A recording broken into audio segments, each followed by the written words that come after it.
mwe kujya mu bapagani. Okay, mubajemo gusa mugiye kubabwira ubutumwa. Ico gihe hariho urukundo rw'Imana. Mubajemo mugiye kubabwira ubutumwa. Kuko mu nyigisho utanga ntago wenda no muri Bibiliya ukurikije ikijambo ry'Imana ivuga ribuza ubwo wemeje abantu neza ko batagomba kujya mu hehe mu banyamahanga. Ari bo bapagani. Kandi umuryango umwe aho umudamu yarwaye. Umudamu arwaye biba ngombwa ngo bafunge nyababyeyi kugira ngo atazongera kubonana n'umugabo. Muri make ubwo ahagarara icyunsi wanye no gukora imibonano kirahagarara kandi irashatse umugabo kandi wa mugabo arabyishimira agumana nawe. Bitanu bigaragaza no ko umuntu agukunda atakuryarya. Biba bigendeye ku rukundo rw'Imana. Ariko uretse gato tutarajya kure nta guciye mu ijambo sibyo. Hari ikintu wavuze uravuga ati hari uburyo hari urukundo abantu bakundana abandi babakeneho sex babakeneho igitsina tubivuga mu n'ikinyarwanda babakeneho igitsina ese ntushobora gukunda umuntu utamukeneye igitsina ariko muri rwa rukundo kumukenera igitsina bikazaza nyuma ariko harabanje urukundo iyo haje igitsina rwa rukundo igitsina kikaza nyuma ukabanza mugakundana utanamukeneyeho sex kazaza nyuma ariko harabanje urukundo nizo mpamvu ihindura isura nyine iyo hajemo sex ibya bihinduye isura ntago bikira urukundo bishobora kugendana guherekezanya ariko akenshi birabeshanya wamara kubona sex ugahita umubeshyeze kandi uramukunda cyangwa ari neshe nta ukunda undi akiri umwana yamara gukura agahindura akamukundira sex yamara kumurongora bagatana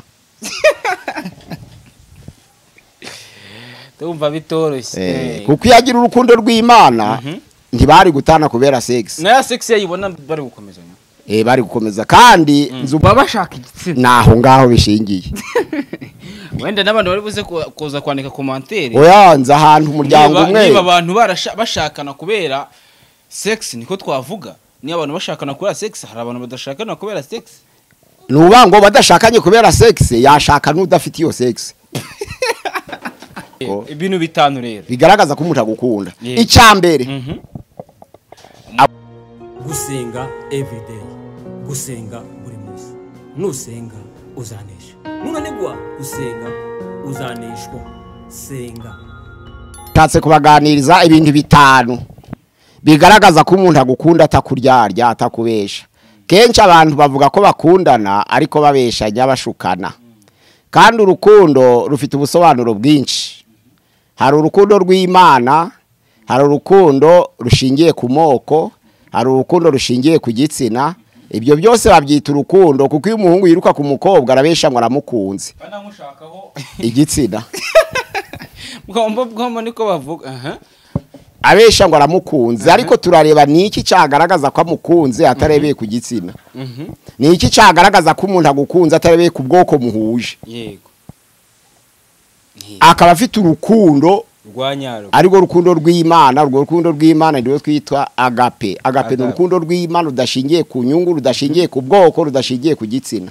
cyangwa se ku yindi nyungu yari yose iyari yose hakaba na filia narwo ni urukundo n'ururimi rw'ikigiriki ubwo n'ubwoko bwa kabiri ubwoko bwa kabiri urukundo bashaka kurwita ngo ki ni urukundo rwa kivandimwe niko barwita amasano ugendera ku masano urani mwene wacu ndamwishimira grafrere kubera ari mwene wacu kubera ari ubwoko bwacu kubera ari w'igihugu cyacu uko iyo ushingiye kuri ibyo rugendera muri filia barwita urukundo rwa kivandimwe rw'abantu baturuka hamwe muri ubwo buryo urwo rukundo rw'Imana rwitwa agape ntaco rureberaho ntacyo hari urukundo rwa gatatu rero narwo rushingiye ku gitsina urabona iyo umuntu atwawe n'urukundo kubw'igitsina besha ko akunze hariya Yakobo itangiro 29 umurongo wa 19 no 20 Yakobo aja kurambagiza kwa nyirarumera abani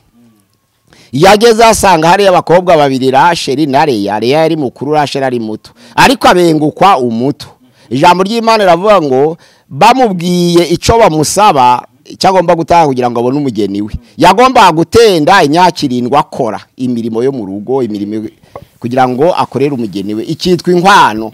Imyaka 7 irangiye ijambo ry'Imana hari kuri 19 20 itangiro 29 haravuga ngo iyo myaka 7 yamubereye ubusa kubw'urukundo.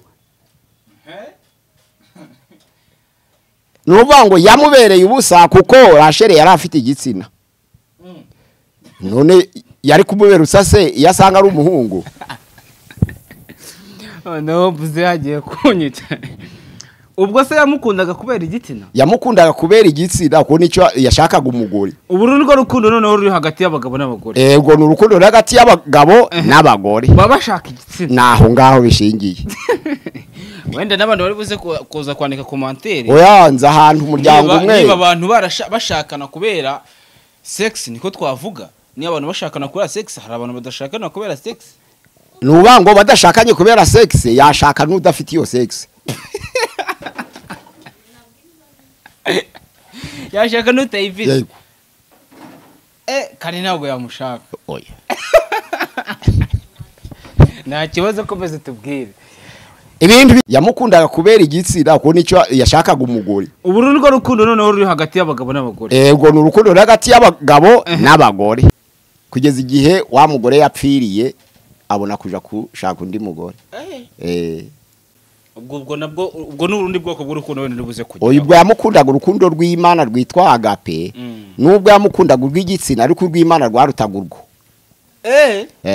Kuko navuze ko ari urukundo rw'uburyo butatu. Okay. Reka tuguhe umwanya noneho uzitunyuremo neza. Urukundo rw'Imana nurutagira impamvu. Imana yadukunze tudasabye imbabazi. Imana yemera gutanga Yesu tudasabye imbabazi. Urwo nta mpamvu. Umuntu ufite urukundo rw'Imana rero nawe ntakunda kubw'imbabazi. Ntakunda impamvu. Oya. Akunda gusa kuko afite urukundo muri we. Kandi ijambo ry'Imana umuntu wese adakunda buri muntu wese abonye. Oya, ufite urukundo rw'Imana ni ukunda abantu bose. Ariko ukunda bamwe akareka abandi barutari rwamugeramo. Uri buze kubiduhuriza. Ego. Kandi duhuje n'iby'amadini natubwira. Ego. Avuga ngo Abisiraheli Imana yahozaga kujya mu baki abanyamahanga. Ego. Bintu turi kugendana. Ego. Kandi ubwo ari ubwoko bw'Imana. Abisiraheli tubagiranye natwe muri munsi. Ego. Ikaza ati ntimuzajye muki gushaka abagore b'abaki abanyamahanga. Ego. Kandi ibyo byari itegeko ry'iki ry'Imana. Ego. Kubera iki ibintu none uri biduhurize n'ibyo uri kutubwira. Ryari itegeko ry'Imana ariko ubu turi mu itondo nta turi mu Isirayeli.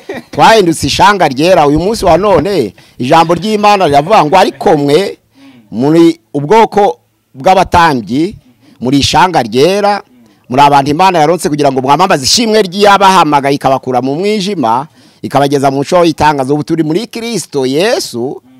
Ntabwo turi kiri mu bayuda babandi barobanuraga kumoko muri ubwo buryo. Aha ni mu itorero. Icyakora Isirayeli ashushanya gitorero. Ahubwo uyu munsi wa none wabwira umukristo tuti ntuje mu bapagani. Mu bapagani. Mu bapagani nabahe sasa? Abapagani ni abantu batizera nuvuga ngo nabantu ubu wagira inama umukristo usenga. Cyakora ntumubuza abagatulika, ntumubuza abadive, ntumubuza abapentekote, ukamubuza bane babadasenga. Oya, badasenga te ni bane. Abapagani ndakona kubwiye. Abapagani. Barabatemera Yesu. Ubivuze neza. Bariyo. Batemera Yesu. Ariko ntago bavuga mu mazina. Oya, abatemera Yesu. Abantu batemera Yesu. Ntukabajemo. Nabo bariyizi. Bariyizi. Ntago tugiye kubivuga mu mazina bitaza guteza izindi batemera Yesu. Nibo bapagani. Ntukabajemo. Nibo bapagani. Nibo bapagani. Uyu mwuka none ukaba waje wabwira ati nje kubigisha urukundo. Nje kubigisha urukundo. Rudashingira ku gitsina. Kuri ikini cyari cyo cyose. Dushigiye ku Mana gusa. None ukonje kavuga ati gusenga everyday. Gusenga buri munsi. Nusenga uzanesha. Nunanigwa gusenga uzaneshwa. Senga. Yesu Kristo ntabwo yagendereraga abayuda ahubwo yagendereraga abanyamahanga. Agezaho Matayo ari gukoresha ikoro yaramubwiye ati nkurikira. Matayo arahaguruka aramukurikira. yaramwakiriye mu nzu ye. Ijambo ry'Imana riravuga ngo abanyabyaha n'abakoresha b'ikoro baraza begera Yesu baramuzenguruka, abafarisayo bavuza induru bati kuki wawe ndavuga ngo turuka ku Mana kandi agasangira n'abanyabyaha n'abakoresha b'ikoro. Yesu aravuga ati nazanywe n'aba, ntabwo nazanywe n'abakiranutsi ahubwo nazanywe n'abanyabyaha, ntabwo nazanywe n'abazima nazanywe n'abarwayi. Nizo mpamvu ntabwo kutabajamo ari ukubanga, ahubwo hari ibibagenewe. Ikibagenewe ni ubutumwa. Umukristo mujeho ugiye kumurambagiza, umupagani umusange ugiye kumubwiriza ubutumwa. Ubwo uri kubuza abasore rwose kujya kurambagiza hariya mu bapagani. Baje bagiye kuvuga ubutumwa nibihana babarambagiza. Okay, katwikomereze. Yego. Ibintu bitanu. Ibibazo turi buze kuza kubegeraho cyane mu buryo busobanutse. Ibintu bitanu rero bigaragaza ko umuntu agukunda. Icyambere aguha impano. Aguha impano. Agira akanta. Ko turashaka keya, ugushyikiye abashaka keya. Keya. Gunike. Aguha akantu dikeya. Yaba ibombo. Ntabwo impano y'urukundo isaba uburemere. Ntabwo impano y'urukundo isaba kuba ikintu gihenze. Ntabwo impano y'urukundo isaba byinshi. Umuntu ashobora kuba afite imodoka ukamuha bombo. Y'umukunda. Kandi yagukunda arayakira. Ukaba ufite benzi ugakuramo bombo ya senkani, umuntu akaguha bombo kandi kanezerwa. Kabiri ibibazo turi buze. Noneho rero ibyo bigaragazwa n'iki? Hariya muri Yohana ya mbere igice cya 3:17 haravuga ngo umuntu wagize amahirwe akagera ku butunzi bw'isi akabugira Imana ikabumuha, akabona mwene se kwakennye akamukingira imbabazi, yabesha ngo urukundo rw'Imana ruri muri we ruti? Ntabwo urukundo rw'Imana rwaba muri we. Noneho arahepfa aravuga ngo bene data nimukundane urumamo ku rurimi gusa, ahubwo mukundane mu kuri no mu byo mukora. Nuvuga ngo umuntu ugukunda agira akajesti. Akajesti. Umuntu ugukunda agira akajesti. Izo mpaba ngo ufite ubutunzi bw'isi akabona mwene se ko abikeneye akamukingira imbabazi. Ntabwo urukundo rw'Imana. Hano turi kuganira urukundo rw'Imana nubwo hari urukundo rwinshi. Nubwo hari rwinshi katuvuga ku rw'Imana. Urw'Imana ni narwo nyakuri. Nirwo nyakuri. Rudashingira ku kintu. Umuntu ugukunda rero agira akajesti. Akora. Kandi noneho rero ufite ibihumbi 5 waha abantu 100 kuko ibombo z'ibihumbi 5 ari 50 zaba ari 100. Ubwo rero ushobora kuvuga uti mbese abo nkunda bose nabanka bibona, niko wakwibaza. Abo ukunda bose wabaha ukabibona kuko si ngombwa ngo kibe kinini. Wavuga uti ngiye guha abantu 100 nkoresheje ibihumbi 5 ndagura bombo cyangwa ngure biswi ya 50 ngo mbereke ko mbakunda ngira akantu muhereza gusa ataruvuga ngo kiramuhagije, atarukogoya ataravuga ngo kigiye kumumara abantu baduhereho ngo kiramumara ubukene oya. Ahubwo akajeste ukagakora ukagamu. Icya kabiri nuko umuntu akunda amushima. Icya gatatu umuntu akunda amuha service, aramutabara aramufasha, amuha service. Umuntu akunda ku ngingo ya 4 aramuvugisha. Umuntu akunda ku ngingo ya 5 amukoraho. Amukora hate gusa gutese nyine byo cyakumenya amukora hate muri kugenda akavuga atari kurabizimwa. Aramuze yagiye kutwigisha uburaya. Iyo nagara uburaya ari kutwigisha. Oya abahungu babiri uziko ngukundamwa. Umukobwa uziko ngukundamwa. Kandi biba bica. Bitemewe. Oya turi ku rukundo rw'Imana kubona uko umukobwa rurahari. Kandi bitemewe. Biremewe nuvuga ngo urukundo rw'Imana rwo rugenda kuri byose. Ariko urukundo rw'ikivandimwe n'ubwoko rugenda kuri bamwe. N'urw'igitsina ni kuri bamwe. Ariko rw'Imana rukabiherekeza byose kandi rukabiruta. Nukuvuga ngo umukobwa ushobora kumukunda ukamwigisha amashuri akarangiza ntacu mukeneye kubyiyo kumurongora. Aruru kugira ngo umufashe mu buzima bwe gusa. Ubwo gwara urukundo rw'Imana. Ntiwari umuzi ni umukobwa ntumukeneye kumurongora ariko ukamwigisha ariko ntibibagirwe ko hari abigisha abakobwa kugira ngo babasambanye uretse gato barahari ndabo uretse gato tutarajya kure cyane hari ibintu ushaka kukubaza kuri izi ngingo eshanu za mbere utubwiye zigaragaza ko umuntu agukunda kandi ukavuga ati umuntu ugaragaza ibintu ari mu rukundo rw'Imana icya mbere wavuze gutanga ibyo ni byiza rwose n'abantu batanga Imana ikabakurema akabona n'umuntu utameze neza akaba yagira n'icyo atanga cyase n'umuntu akagira n'iyereko akavuga ati muzehe gutya na gutya mbigenje gute kabiri wavuze kuki aragushima arashima rwose ibyo nibyo yiza uraririmba akavuga atari ko waririmbye neza wasenga atari ko wasenze neza wakwambara atari ko wambaye neza watambuka atari ko utambuka neza abagukunda ni ikimenyetso aragutaka gatatu aho ngaho rero ku cya kabiri iyo agukunda ariko ugakora ibyo adashaka ikibigaragaza ntabwo abivuga arakwigisha ntabwo agenda ngo avuge ngo nasanze bere data akora ibi ahubwo araza akagusanga akakubwira ati hara ntabwo hari heza hariya watubabaje narizo mpamvu umuntu ukona hikosa ntari kubwira ari umukristo akaja kuryamamaza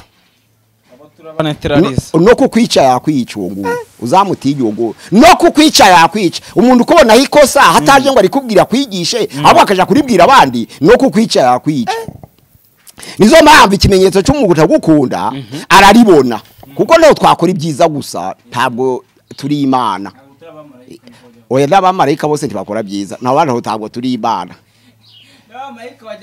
baragwa kandi abaguye bo ntibicuza ngo bihane ahubwo barafunzwe bategereje gucirwaho iteka ni ukuvuga ngo ntaho tumeze nk'Imana ukora ibibi n'ibyiza mu buzima bwawe ku bwa kamere y'umuntu ariko iyo akubonyeho ikitanejeje ntabwo abyamamaza ahubwo araza akabwira ati ibyo gukora ntabwo ari byiza ahubwo reka nkwigishe ukwiriye kubaho ukwiriye gukora ntawe yabwiye nico kigaragaza ko umuntu agukunda kuko ntabwo nyoko yasambana ngo bivuge ntabwo bishoboka suko umukunda se wajya kuvuga ngo nyoko ninda oya wavuga uti mama bireke muri mwenyine ariko ntabwo waje kubwira abantu ngo arasambana wa muntu rero ukubona ikinenge akaja kwibwira abandi atabanje kwikwigisha ngo wange wenda no kukwica yakwica wewe yana no kukwica kwica umuntu ukuvuga inenge atayikubwiye no kukwica kwica n'umugome nta rukundo rw'Imana rwigeze rugera muri we gatatu rero iyo umuntu agukunda asanga uri gukora akaguteru wari guterura akaguteruza ikintu cyitwa save nubango araguteruza yasanze uguteru iyo wikoreye mu nzira aravuga ati reka nkwakire iyo afite imodoka aguha kari ifite aribona unaniwe ako bagitanga rifite base abazi gozeze bonyine ni ukuvuga ngo kiba kibaye ikimenyetso ko umuntu agukunze yasanze unaniwe akaguteruza ibyo uterura akakwikoreza ibyo wikoreye akaguha rifu tunaniwe ati nkugeze imbere ashobora kuba n'inshuti yawe afite moto yakugeraho akabona ko unaniwe akaba ati reka nkugeze imbere naco ni kimwe mu bime sino kuba ari n'inshuti yawe bisanzwe oya unaniwe wese utazi izina rye ntabwo uzi ntago umuzi ni umuntu uri kugenda gusa ariko ukamureba ukabona arananiwe kandi ufite ukuntu wabigenza umugeza imbere iyo umaze kumugeza imbere rero ntabwo umwishyuza wamuhaye serivisi aribwo bwa rukundo rw'Imana nibwo rwa rukundo rw'Imana ruri muri wowe ruri muri wowe inside niyo iyo rutari muri wowe rero haza murundi ubwo ruba rurwisi turaje turugereho narwo hari ushobora kugubwira ngo kumuri moto nkugeze imbere mwagera imbere atinyishura ati ntiwambwiye ngo nirifite ati ndakuzi abaje guca imanza uwahawe rifite agatsindwa ntatsindwa se wowe wagiye kuri moto y'umuntu mutaziranye uzi ngo nturishura we yari yabuze abakiriya araheba kuva mu gitondo none aravuze ati reka nteke umutwe atija ko nkugeze imbere akuvanye iremera kugeje ibatsinda ati igihumbi cyanjye kimpa ati ntiwambwiye ngo nirifute ati ndakuzi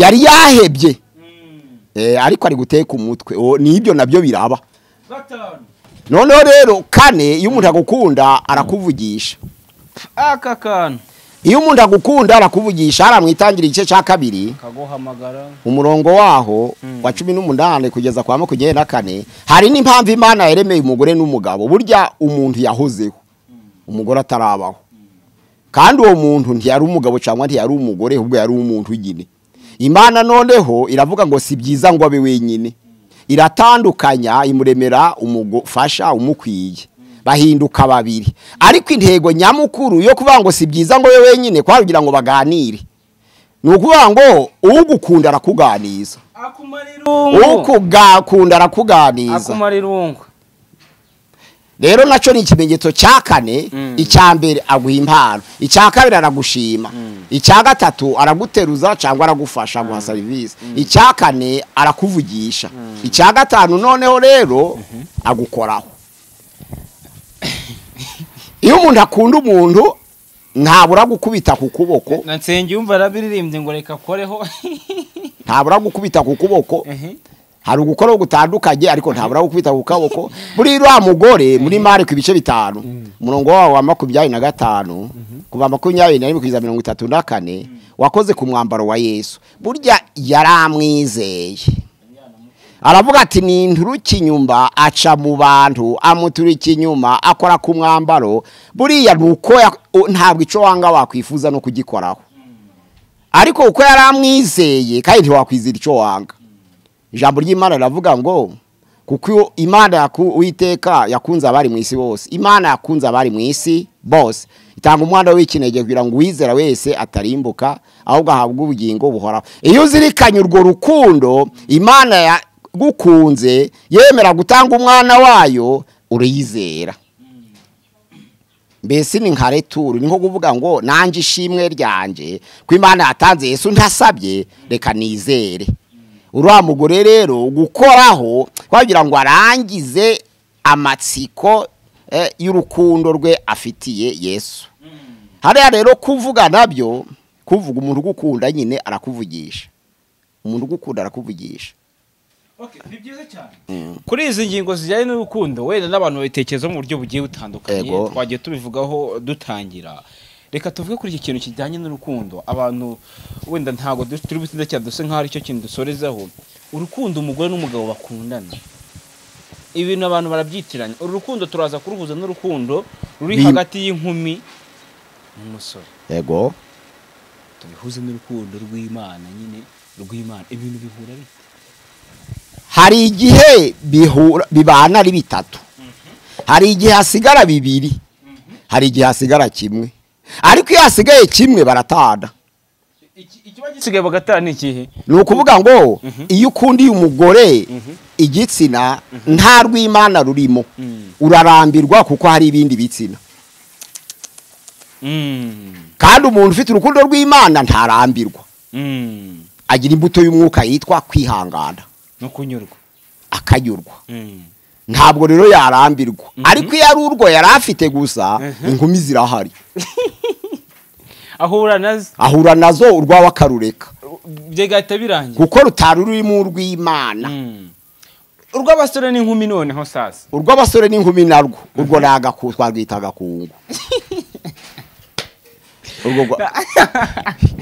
nagakungu urwo nagakungu tuba turi mu gakungu nta rw'Imana ruba kenshi nta rw'Imana ruba ndabahagararira nta gakungu tuba turimo nagakungu turakundana n'ukuri nagakungu oya gakungu guteze iyo ukundanye n'umukobwa icyambere tugomba kureba ko bya bintu bitanu biri kugaragara ngo tumenye ko twaruhuza n'urw'Imana kugira ngo uhuze urukundo n'urw'Imana ubanza wa reba genzura ko biri ziriya ngingo eshanu zibonetse bira bimenyetso bitanu biri kuboneka hari cyo wamuhaye wamufashije wamusapotinze umuganiriza ego none tukabona byakuzura tukabihuza n'urw'Imana iyo byuzuye rero niho tugera turushakisha uko twaruhuza iyo bituzuye ntabwo twongera kurugereranya n'urw'Imana ubwo aba ari urw'iki ubwo aba ari urw'isi rw'irari turwumvikana nuvuga ngo urumamo ururimi kuko hari urukundo rwo kurumamo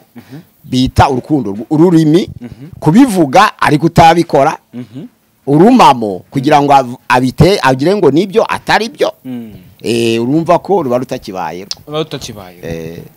ese wenda ku rukundo abantu bakundana ko abantu bajya bakundana urukundo bitewe na bwabo kwa kundi wavuze uramuganiriza yego bakaganira bikanatinda cyane ibyo satani akazanabyinjiramo bikaba byanabyara n'ibindi tubanza kwanariza d'abord eshanu zuzuye hari abantu benshi bakundanaga bagiye banakundana pe urukundo rwa kivandimwe tukumva ngo ejo bateranya amada kandi ugasanga before mbere yuko ibyo byose barakundanaga pe ufashe ibyo bintu wavuze ugashyira ku murongo gutya hari abantu benshi hari abakobwa benshi bagiye bafashwa n'abantu kwiga nta kindi babakurikiyeho ariko ugasanga finally wa muntu wafashije wa mukobwa kwiga niwe waje kumutera ntiyagiraga urw'Imana kuko nubwo abantu reka buretse nkubwire ugasanga mbere nta nubwo yajyaga namubwira ngo dusamba cyangwa ajye n'ikinamusaba reka nkubwire none bakamara imyaka 2 ariko nko ku mwaka wa 4 abapagani bo ntibarufite ko nkubwiye ngo ntibari uri mu rw'Imana urwo abapagani ntibarufite umupagani ntashobora kukwigisha cyane none se afite urw'Imana nanjye ndavuze ngo nta rw'Imana yagiraga wahangaye gufata umwana nk'umwana we akamwigisha ngo aragiza azigirira akamaro yamara kamwononatyo ese nagiye satani nyine wumva ko byari imbere byari birimo Imana ariko nyuma satani aza kubivana yaraguyeho akabyebera ko yaguye ibyo birebe ahubwo ubwo hari ikintu cyakugira ngo mfashe ubwo hari igihe abantu bakora urukundo urwanyarwo satani akabizanira n'ibindi bigiye bitandukanye ariko ijambo ry'Imana riravuga ngo turabi Imana isi yose iri mu maboko y'umubi noneho hariya avuga ngo mugandukira Imana ariko mu Rwanda mugandukira Imana Yakobo 4:7 mugandukira Imana murwanye satani nawe azabahunga abantu benshi bashaka gukunda Imana urumamo ku rurimi ariko iyo ukunze Imana byimbitse rwa rukundo rwayo ntabwo satani abona hagufatira nukuvuga ngo yararangaye areka kugandukira Imana kuko satani atinya umuntu uri mu Imana uretse kugandukira Imana satani abona ko atandukanye nawe usigara uri wayo ico gihe araguprofita rero agushira mu irari rye aragukoresha ariko umuntu ugukunda aguha impano umuntu ugukunda aragushima wabakoze ibyo adashaka akakwigisha abagukunda cyane umuntu ugukunda guha service urabona umuntu wavagiye Yerusalemu ajeriko Luka ibice 10 umurongo waho amakugera 5 kugeza 37 umuntu yavuye Yerusalemu ajeriko n'umugani Yesu yaciriye umutu aravuga ati umuntu yavuye Yerusalemu amanuka ajeruko ageze mu nzira ahura n'agaco kabambuzi baramukubita jambo ry'Imana bavuga ngo basigaye yenda gupfa asigajeho hato habanza kuza umutambyi aravuga ati no namwitayeho ariko amateraniro yakerewe haba haje umulewi atabanyeshuri barantegereje haba haje umusamariya mwiza ijambo ry'Imana ngo aramwitegereza mugirira impuhwe amushira ku ndogobe ye amujana mu icumbi ry'abashitsi abanje kumwomora ingumazi atagisezerano ko bamuvura neza kwazishura hanyuma abahayo yarafite ijambo ry'Imana riravuga ngo mugenzi wuwo yaruhe muri abo batatu niko Yesu yabajije aravuga ngo nuwo wamuteruye akamushira ku ndogobe akamugirira neza aravuga ati nawe genda ukora utyo buriya ni service usanze umuntu aguye bamukubise ntashobora guhaguruka ariko uravuze uzi mfite ibyo nihutiye urasimbutse uragiye undi w'impuwe nyinshi araje aramuteruye amugeje mu bitaro aramuvuje amuhaye service uwo nufite urukundo rw'Imana kuko umusamariya ntiyaramuzi nta hantu bari begize bahurira ubwo rero urukundo rw'Imana ntabwo rufasha abuzi gusa ufasha abuzi gusa ahubwo urukundo rw'Imana iyo rukurimo ukunda bose nkuko yakunze abari mu isi bose igatanga umwana w'ikinege kugira ngo uzamwizera wese atarimbuka ahubwo ahabwe ubugingo buhoraho. Nawe ukunda bose ugira izina utagira izina. Nizo mpamvu hariya mu Bakorinto wa mbere 13 umurongo waho wa 4 haravuga ngo naho natanga ibyanje byose kabiha abakene ariko ntagira urukundo. Nuko hari igihe ushobora gutanga utagira urukundo ya mpano ntihindukiye Imana. Nubwo twumvise kugukunda guha impano ariko hari n'utanga impano atagukunda. Iyo ashaka kubaka izina gute kugira ngo mugende muri kuvangwa ariko yarakize akaba ashaka ko ngako akubakira abapfakazi 40 atabakunda ariko yandikwe mu kinyamateka ngo niwe wubakiye abapfakazi 40. Nico ashakaga nico kandi ibyo ngibyo kumana nta kibima ni zero. Mu Bakorinto wa mbere 13 umurongo wa 4 avuga ngo nubwo natanga ibyanje byose nkabiha abakene ariko ntagira urukundo ntaco naba ndico. Urumva ko aba ari ibintu byiza cyane. Hari n'abandi batanga nk'uko atanga impano ariko ashaka investissement kwindika gute akavuga ati uyu muntu afite abana b'abasirikari uyu muntu afite abana biga mu gihe kizaza ndikubona azakomera reka ntangire inshuti ikenewe hakiri kare azakomere tuziranye babyita investissement nko kwigura nko ushaka kwigura ni nko cyangwa kwindika ni investissement umuntu investment kuri banki Kabote ngiye gushira amafaranga hazamfasha mu gihe kizaza nabasa nuri kukubikamwe amafaranga ngo amafaranga azamufashe nyuma akayakubikamo. Ufite abana biga uzakomera kera ufite abana b'abasirikari uzakomera kera reka nkubikemo kugira ngo mbega ufite genzahura n'ikibazo nzakwiyambaza nanjye nakigira imbaraga. Uwo nawe aba yaguhaye impano ariko itari y'Imana.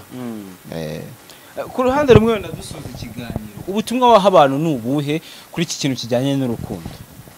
Ijambo ry'Imana riravuga ngo mukundane urukundo rw'Imana. Ku ijambo ry'Imana muri Yohana ya mbere igice cya 4 umurongo wa 8 riravuga ngo udakunda ntazi Imana kuko Imana ari urukundo. Hariya rero Yohana ya mbere 3:18 haravuga ngo bene data mwe gukundana urumamo ku rurimi gusa ahubwo mukundane mukuri no mu byo mukora.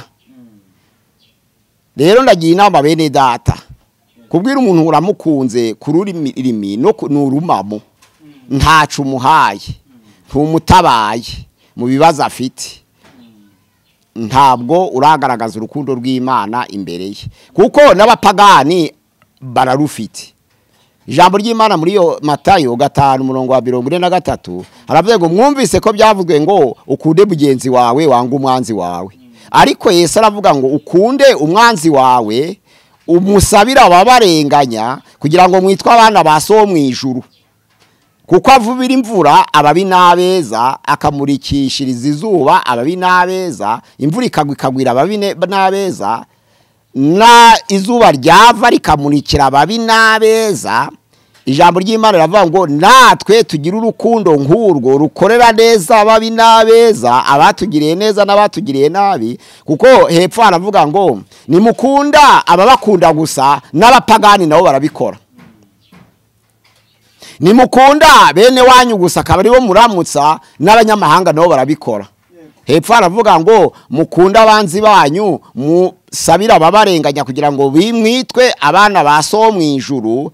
Haravuga ngo ku murongo wa 28 ngo mbe mukiranuka nkuko so mu ijuru ndabakiranuka. Ndagiye inama bene data umugira urukundo rw'Imana ni rwo rwonyine ruzatwita abana b'Imana kugira ngo mwitwe abana ba so wo mu ijuru. Kenshi abantu barabesha ngo turi abana b'Imana turi abana b'Imana hari abagasoma ngo abamwemeye bose bakizeye izina rye yabahaye ubushobozi bwo kwitwa abana b'Imana ariko ntabwo bihagije kuba umwana w'Imana nuko washobora gukunda abagukunda ugakunda n'abakwanga ugasabira abakurenganya kugira ngo yitwe umwana wa so mu ijuru kuko nawe iyo imvura iguye ntabwo isimbuka abanyabyaha iyo izuba rivuye ntabwo risimbuka abakiranirwa.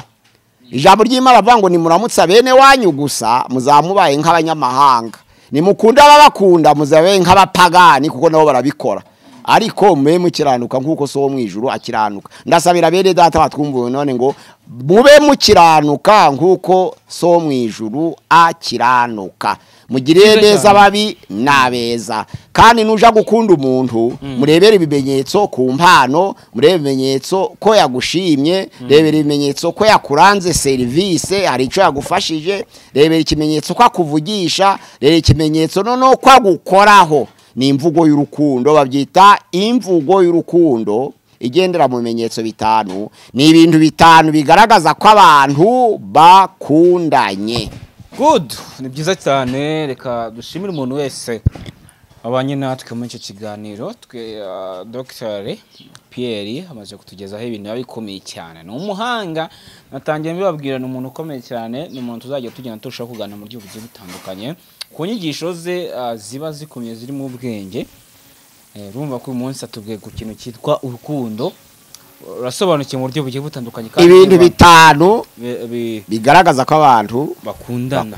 Ushaka ko tuzamuganiriza n'ibindi bigiye bitandukanye, wakandika muri commentaire ikindi kintu wumva ko yazatuganirizaho kugira ngo ibintu bizashobore kugenda neza cyane kandi tujye duhana ijambo. Dr. turagushimiye cyane kubwo mwanya watugeneye. Urakoze cyane. Ni Mpazibirego Pierre ye Gusenga Imana. Mana data twese uri mu ijuru, turagushimiye kwemeye ko tuganira amagambo yawe. Aya magambo abashe guhaza imitima ya benshi, buri wese abase kwireba yisuzume niba kuko akunda mugenzi we. Ku ijambo ryawe riravuga ngo umuntu nabesha ngo akunda Imana adakunze bagenzi be bari kumwe azaba ayisi Imana inyabinyoma, azaba ari umubeshi. Ntabwo waba udakunda abo muri kumwe ngo ukunda Imana utareba kandi abo muri kumwe bareba ubanga. Mana data twese uri mu ijuru, udushire mu rukundo rwawe rwarundi wagaragaje ubwo watangaga Yesu Kristo kugira ngo abambwe ku bwacu. Ndagushimiye ko waduhaye kukwizera kubw'urukundo rwawe. Ndagushimiye ko urabana n'ubwoko bwawe hirya no hino, ukaba kukugana no kukuyoboka, kandi twese tukaja mu nzu yitira izina ryawe, tukamamaza ishimwe ryawe, ariko ubutumwa bwiza wadusigiye inshingano ikomeye mu izina rya Yesu Kristo. Amena. Ni Mpazibirego Pierre kuri channel ya Gusenga everyday. Nimero ya WhatsApp ni 078 669 669 078 669 620. Murakoze naho butaha.